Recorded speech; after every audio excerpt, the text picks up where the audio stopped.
Assalamualaikum warahmatullahi wabarakatuh. Anak-anakku sekalian, alhamdulillah wa syukurillah pada kesempatan kali ini kita dapat ketemu kembali dalam pembelajaran PPKN dengan menggunakan media online atau daring. Nah, pada kali ini kita akan sama-sama nanti membahas tentang bagaimana sikap kita terhadap pengaruh kemajuan iptek. Materi ini adalah materi PPKN kelas 12 semester genap UKBM 3 atau unit kegiatan belajar mandiri 3. Yang pertama, bagaimana sikap kita terhadap pengaruh kemajuan dari ilmu pengetahuan dan teknologi adalah bersikap tanggung jawab dalam pengembangan iptek itu sendiri. Kita ketahui bahwa kehidupan manusia di dunia ini tidak dapat melepaskan diri dari kemajuan ilmu pengetahuan dan teknologi. Oleh sebab itu, dengan iptek hidup manusia akan dipermudah. Nah, agar iptek ini tidak menimbulkan permasalahan atau dampak yang negatif, kita sebagai manusia perlu memiliki tanggung jawab etis atau tanggung jawab moral di dalam mengembangkan dan menerapkan iptek. Nah, bagi bangsa Indonesia, anak-anakku sekalian, di dalam mengembangkan dan menerapkan iptek perlu mengingat landasan ideal, yaitu Pancasila, dan landasan konstitusional, yaitu Undang-Undang Dasar NRI tahun 1945. Iptek juga ditujukan pada dasarnya adalah untuk memajukan kesejahteraan dan kemakmuran umum, serta untuk mencerdaskan kehidupan bangsa sesuai dengan tujuan dan cita-cita bangsa Indonesia itu sendiri.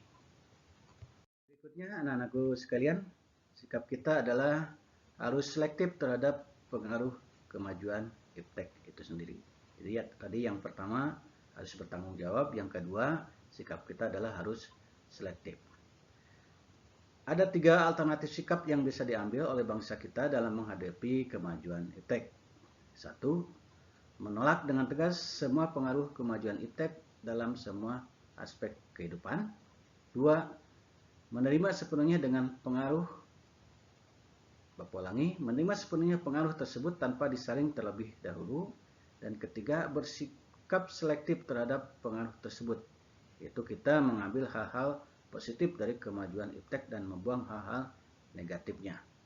Jadi kesimpulannya, yang pertama menolak dengan tegas, yang kedua menerima sepenuhnya, yang ketiga selektif terhadap pengaruh kemajuan iptek itu sendiri.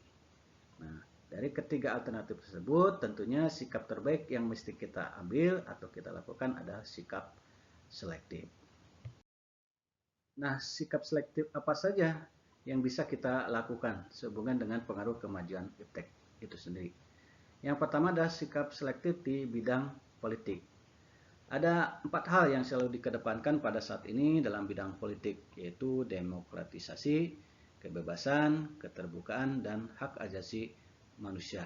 Untuk itu, bangsa Indonesia harus mampu: 1. Mengembangkan demokratisasi dalam segala bidang. 2. Mengaktifkan masyarakat sipil dalam arena politik. 3. Mengadakan reformasi lembaga-lembaga politik agar menjalankan fungsi dan perannya secara baik dan benar. Kemudian 4. Memperkuat kepercayaan rakyat dengan cara menegakkan pemerintahan yang bersih dan berwibawa. Dan yang kelima adalah menjunjung tinggi hukum atau supremasi hukum. Dan yang keenam, memperkuat posisi Indonesia dalam kancah politik internasional. Itu sikap selektif dalam bidang politik. Selanjutnya, anak-anakku sekalian, bagaimana sikap selektif dalam bidang ekonomi hubungannya dengan pengaruh kemajuan iptek? Kita ketahui bahwa sistem ekonomi rakyat merupakan senjata yang paling ampuh untuk melumpuhkan pengaruh negatif dari kemajuan iptek dan memperkuat kemandirian bangsa kita dalam semua hal. Untuk mewujudkan hal tersebut, perlu kiranya segera diwujudkan hal-hal di bawah ini. Atau perlu kiranya diwujudkan hal-hal berikut ini. 1 diantaranya, sistem ekonomi dikembangkan untuk memperkuat produksi domestik untuk pasar dalam negeri, sehingga memperkuat perekonomian rakyat. 2. iptek dalam bidang pertanian dijadikan prioritas utama karena mayoritas penduduk Indonesia kita ketahui itu bermata pencarian sebagai petani. Nah, kemudian yang ketiga, industri-industri ya haruslah menggunakan bahan baku dari dalam negeri sehingga tidak bergantung impor dari luar negeri. Yang keempat, diadakan perekonomian yang berorientasi pada kesejahteraan rakyat tentunya. Artinya, segala sesuatu yang menguasai hajat hidup orang banyak haruslah bersifat murah dan terjangkau. Nah, yang kelima, tidak tergantung atau bergantung pada badan-badan multilateral seperti IMF, Bank Dunia, dan World Trade Organization atau WTO. Dan yang keenam, mempererat kerjasama dengan sesama negara berkembang untuk bersama-sama menghadapi kepentingan negara-negara maju. Sekarang bagaimana sikap selektif terhadap bidang sosial budaya? Nah, dalam bidang sosial budaya, kemajuan iptek telah membawa pengaruh dalam berperilaku yang ditampilkan oleh setiap masyarakat maupun individu. Di antara pengaruh tersebut adalah dalam hal gaya hidup, gaya berpakaian, dasar ikatan hidup bermasyarakat, dan semakin mudahnya mendapatkan informasi dan ilmu pengetahuan. Agar hal tersebut bersifat positif dan dapat diserap ke dalam budaya kehidupan kita sehari-hari, maka kita perlu mengusahakan perubahan nilai dan perilaku. Di antaranya, satu, terbuka terhadap inovasi dan perubahan. Kedua, selalu berorientasi pada masa depan daripada masa lampau atau masa lalu. Kemudian yang ketiga, dapat memanfaatkan kegunaan daripada iptek itu sendiri. Dan keempat, menghargai pekerjaan sesuai dengan prestasi. Dan yang kelima, menggunakan potensi lingkungan secara tepat untuk pembangunan berkelanjutan. Setelah yang terakhir, keenam, menghargai dan menghormati hak-hak asasi manusia. Itu sikap selektif dalam bidang sosial budaya hubungannya dengan kemajuan atau pengaruh iptek itu sendiri. Nah, anak-anakku, demikian tadi penjelasan singkat mengenai bagaimana sikap kita untuk menghadapi pengaruh kemajuan dari ilmu pengetahuan dan teknologi itu sendiri. Nah, untuk merefleksi atau mengevaluasi atau mengukur sejauh mana pemahaman kalian terhadap materi yang tadi, maka ada yang disebut dengan tugas individu. Dengan pertanyaannya ada 3 pertanyaan.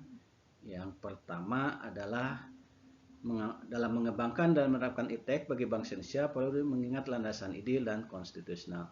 Sebutkan apa saja landasan ideal dan konstitusionalnya. Yang kedua, sebutkan 3 alternatif sikap yang bisa diambil oleh bangsa kita dalam menghadapi kemajuan iptek. Dan yang ketiga, apa saja sikap yang harus dikembangkan bagi bangsa Indonesia dalam menghadapi pengaruh kemajuan iptek baik dalam bidang politik, ekonomi, dan sosial budaya. Jadi jawabannya silakan kerjakan di buku tugas. Kemudian jangan lupa ditulis dulu pertanyaan. Setelah dijawab, dipoto dan dikirim jawabannya melalui grup tugas Telegram. Selamat mengerjakan. Baiklah anak-anakku, sekian dan terima kasih.